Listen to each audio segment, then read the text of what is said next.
Benjamin Franklin hikmatlari.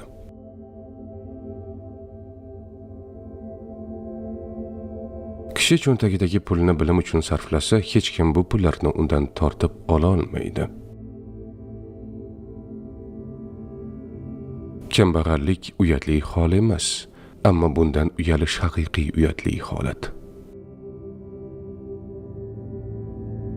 Kimdandir uzr so'rar ekansiz, hech qanday bahonalarsiz, shunchaki kechirim so'rang.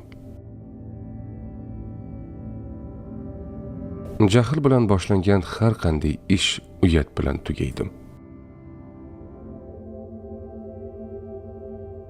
Pulning qadrini bilaman deb o'ylasangiz, birovdan qarz so'rab ko'ring.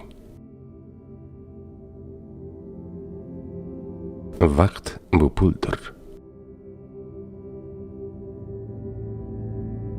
Men imtihondan yiqilmadim, balki imtihondan o'ta olmaslikning 100 xil yo'lini o'rgandim. Ishlaringizni kechiktirishingiz mumkin, ammo vaqt kechikmaydi. Dushmanlaringizni seving. Ular kamchiliklaringizni aytadigan insonlardir. 3 ta sadoqatli do'st bor.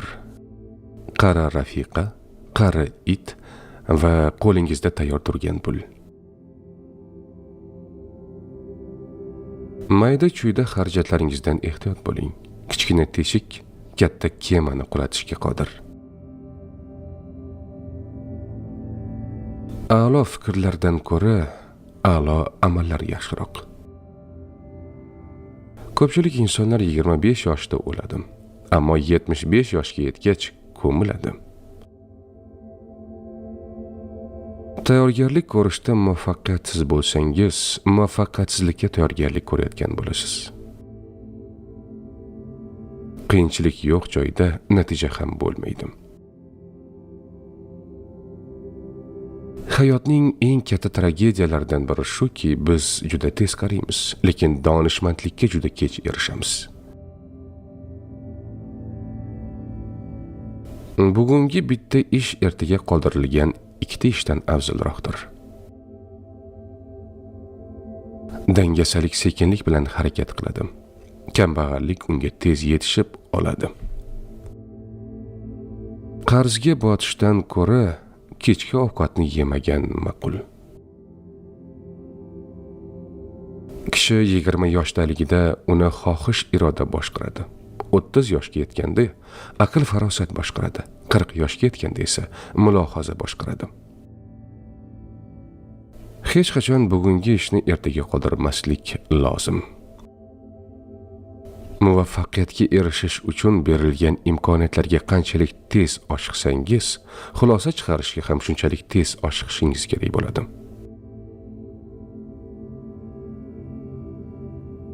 Yo'qotilgan vaqtni topib bo'lmaydi. Bilimga kiritilgan sarmoya eng yaxshi daromad keltiradigan sarmoyadir. Qayerda muhabbatsiz oila bo'lsa, o'sha yerda oilasiz muhabbat ham bo'ladi. Shoshqaloqning ishi xom bo'ladi. 3 kishi sir saqlay olishi mumkin, faqat ularning 2tasi allaqachon vafot etgan bo'lishi kerak. It bilan birgalikda uxlagan odam ertalab uyg'ongach o'zini pashshalar qurshovida ko'radi. Qiz bolaning kamchiliklarini topmoqchi bo'lsangiz, maqtab ko'ring. Hayotni sevasizmi? Unda vaqtni bekorga sovurmang, chunki hayot avvalambor vaqtdan iborat. Farzandlaringizga o'zini nazorat qilishni, ishtiyoqlariga taslim bo'lmaslikni, xurofotga berilmaslikni, yovuz illatlardan saqlanishni, sof aql va tafakkur bilan ish ko'rishni o'rgating. Shunda farzandlaringizni baxtsizliklardan asrab qolib, jamiyatdagi jinoyatlarning oldini olgan bo'lasiz. Uylanishdan oldin ko'zlaringiz ochiq bo'lsin. Uylangandan so'ng ko'zingizning yarmini yumib qo'ysangiz ham bo'ladi. Biz qariganimiz uchun o'yin-qaroqlikdan to'xtamaymiz. Aksincha, o'yin-qaroqlikdan to'xtaganimiz uchun qariymiz. 1000 yil yashaydigandek ishlang. Mamnuniyat kambag'alni boyga aylantirsa, noshukrlik boyni kambag'alga aylantirib qo'yadi. Axloqsiz kishi o'zining badburush ekanligini biladi. U shuning uchun ham niqob taqib oladi.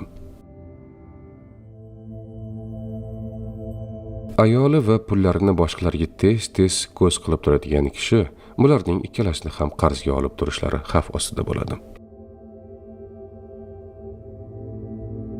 Charchoq eng yaxshi yostiq. Har narsadan norozi odam qulay o'rindiq topishda ham qiynalib qoladi. O'zingda urug'i yo'q narsani sotib oling va kishilarga zarur bo'lgan narsalarni sota boshlaysiz. Muvaffaqiyat kaliti budilnik ostida bo'ladi.